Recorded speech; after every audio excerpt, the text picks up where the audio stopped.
Bienvenue sur la chaîne YouTube des familles vertueuses. La chaîne qui vous encourage, qui vous conseille, qui vous motive à bien vivre, à mieux vivre. Car agir mal ou mal agir n'est pas une fatalité. Nous pouvons changer et mieux vivre, mieux nous comporter si nous le voulons. C'est une question de volonté.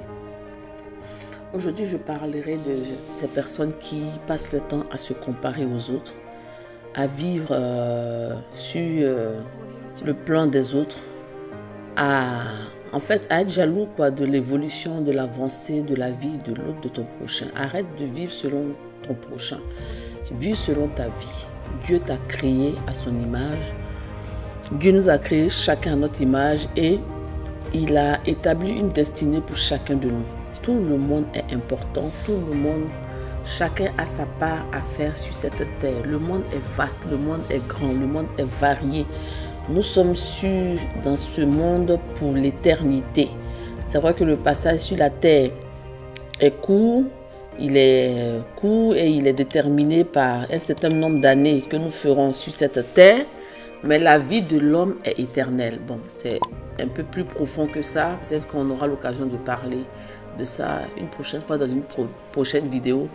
L'homme est éternel, mais le passage sur la terre est très court. Donc la Bible nous dit qu'on a 70, 80, 90 ans à vivre sur la terre. Donc toi que Dieu a créé à son image, figure-toi que Dieu a un plan. Comme Christ, Jésus était venu pour un but, son étoile était déjà fixée, l'étoile brillait. Chacun de nous a une étoile, chacun de nous a une destinée. Chacun de nous a quelque chose à accomplir ici-bas. Personne n'est meilleur que l'autre. Chacun a son plan, chacun a son talent. Comme il est dit dans la Bible, dans le proverbe, Jésus avait bien parlé des talents. Certains ont 5 talents, d'autres ont 2 talents. Il y a un qui avait 1 talent. Et toi, en fonction de tes talents, tu peux faire fructifier ces talents selon les capacités que Dieu a mis en toi. Donc, arrête de te comparer. Ton prochain n'est pas ton baromètre parce que il y a un phénomène que j'ai remarqué, pas parce que je suis meilleur, mais la Bible, Dieu nous permet d'avoir un sens d'observation, le discernement, de regarder, d'analyser la vie, de pouvoir observer beaucoup de choses et d'en tirer des conclusions. Donc, avec la sagesse minime que Dieu a mis en moi, avec cette analyse, j'ai compris certaines choses et je vais encourager un frère qui passe son temps à envier son prochain. Tu passes ton temps à te décarcasser pour la vie de ton prochain. Focalise-toi sur ta vie. Pose-toi la question, quelle est la destinée que Dieu a prévue pour toi? Et ne te dis pas que c'est tard. Même si tu as 50 ans, 60 ans, 70 ans, 40 ans, 30 ans, ne te compare pas à l'autre. L'autre, il vit, il fait ses succès, il a ses succès selon sa destinée, selon le plan que Dieu a établi pour lui. Et pour vous rassurer, souvent tout ce qu'on voit à l'extérieur, l'apparence est souvent trompeuse. Certains vous montrent comme ça un succès apparent, mais vous ne savez pas dans quoi certains trompent. Vous ne savez pas quelle est la réelle source de leur succès. On ne sait pas ce qui se passe. Vous ne pouvez pas imaginer ce qui se passe dans l'intimité des gens. Donc, ne te focalise pas sur la vie d'autrui. Ne jalouse pas ton frère. N'envie pas ton frère. C'est la chair. C'est la chair. C'est la chair. C'est le fruit de la chair. L'envie, la jalousie. Toutes ces choses ne sont pas de Dieu. Même si tu n'es pas chrétien, tu peux bien vivre, regarder, écouter. Si cette parole, ce passage peut t'apporter quelque chose. Si c'était ton cas, je t'en supplie, un déclic, et puis focalise-toi. Rien n'est inaccessible ici-bas. Rien n'est inaccessible. Tout est accessible. Tout est accessible. Il suffit d'avoir la volonté, d'avoir la capacité, la force et de prendre la décision. Si tu veux que ta vie ait une certaine réussite, tu vas avoir une certaine réussite, prends des décisions de la réussite. Tu ne peux pas vivre de la manière dont tu vis aujourd'hui et puis espérer avoir des résultats de quelqu'un qui se lève à 4 h du matin, qui travaille, qui se bat, qui se donne tous les moyens. Vous ne savez pas les efforts que les gens font dans le secret pour avoir ce que vous voyez comme ça dans le visible. Parce que comme on dit, l'iceberg, on voit seulement le côté visible. Mais le côté qui est plongé, le côté souterrain est plus profond. Vous ne savez pas ce que les gens font, que ce soit en bien comme en mal. Beaucoup trempent dans des choses malheureusement négatives. Mais il y a beaucoup aussi qui travaillent, comme on dit, qui charbonnent, qui se lèvent à des heures, qui ne comptent pas des heures, qui sont valeureux, courageux, qui font des sacrifices, qui ne baissent pas les bras. Quand il y a des échecs, ils ont des échecs qui se lèvent. Ils ont des échecs. Vous n'imaginez pas ce que les gens, les sacrifices consentis par certaines personnes dans le secret, dans l'intimité. Donc, simplement le dessus de l'iceberg que tu vois, tu as envie et tu veux te mettre à ce niveau. Il y a des gens même qui en souffrent. Ah, comment lui il a pu arriver à ce niveau? Mais comment lui il a pu avoir cette promotion? Pourquoi pas moi? Pourquoi lui? Mais pourquoi pas lui? Si toi tu veux, fais-toi ta part. Fais-toi ta part. Chacun est utile. Chacun est utile. Nous sommes tous utiles. Nous avons tous notre utilité. L'informaticien est utile. Le pédiatre est utile. L'aide-soignante est utile. Chacun à son niveau est utile. Là où Dieu t'a positionné, fais ce que tu dois faire et fais-le bien. Fais-le efficacement. N'aie pas une main nonchalante. N'aie pas une main paresseuse. Travaille là où Dieu t'a établi. Même si Dieu t'a mis à un endroit, aucun métier n'est moins important que l'autre. Tout ce que Dieu nous met à faire est important. Donc, fais ce que tu as fait. Arrête de te focaliser sur la vie de ton frère.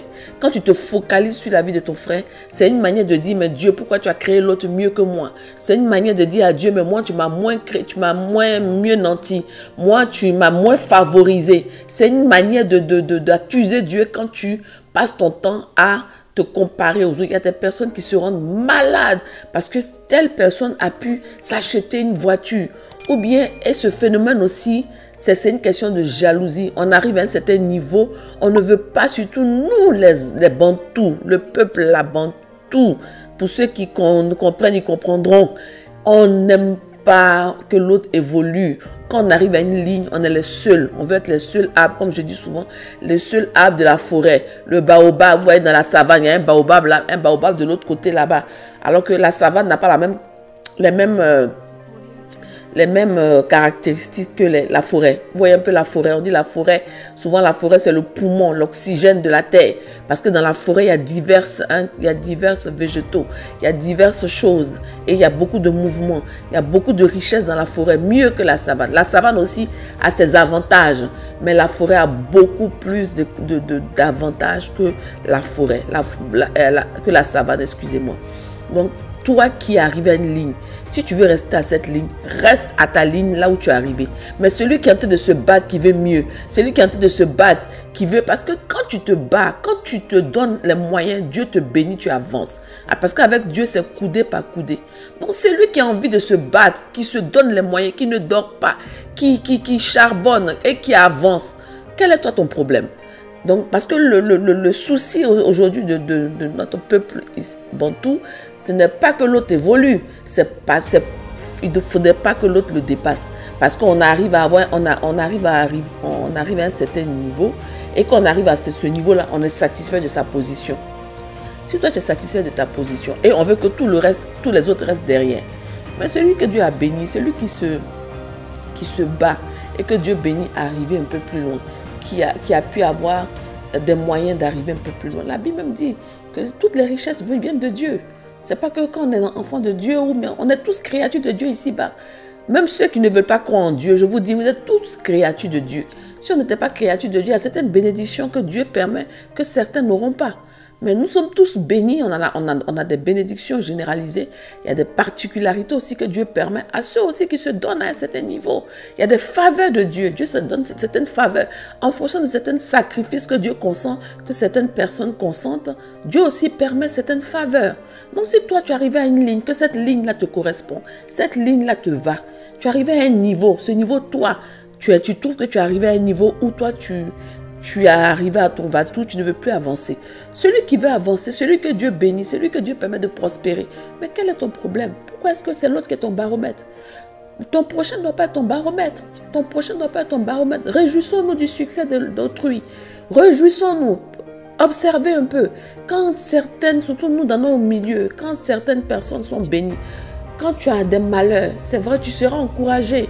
On viendra te soutenir. On viendra t'encourager. On aime motiver, encourager. C'est une bonne chose. La Bible même dit pleurer avec ceux qui pleurent. Mais rions aussi avec ceux qui rient.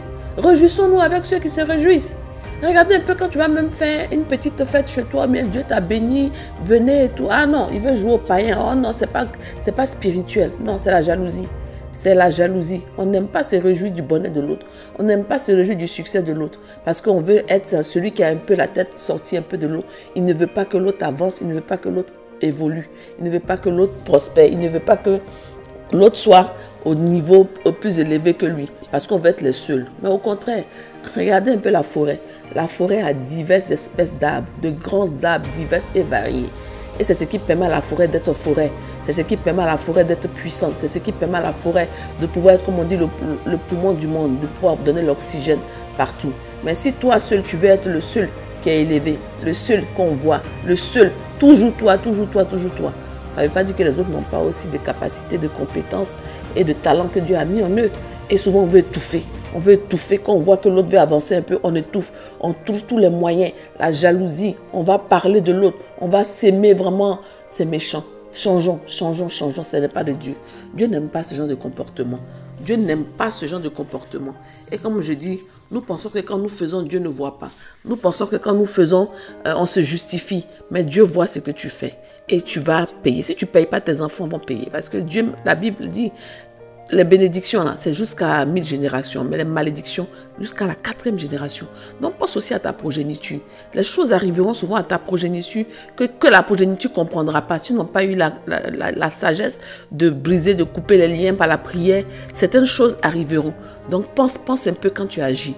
Pense un peu. Arrête de jalouser, de mettre les bâtons dans les roues de ton frère, de chercher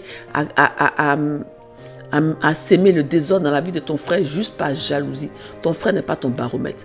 Donc pour terminer, je vais vous lire ce passage de Ecclésiaste 4, verset 4 qui dit Salomon, Ecclésiaste a écrit par Salomon. Salomon était rempli de sagesse et il a dit j'ai vu que tout travail et toute habilité dans le travail n'est que jalousie de l'homme à l'égard de son prochain.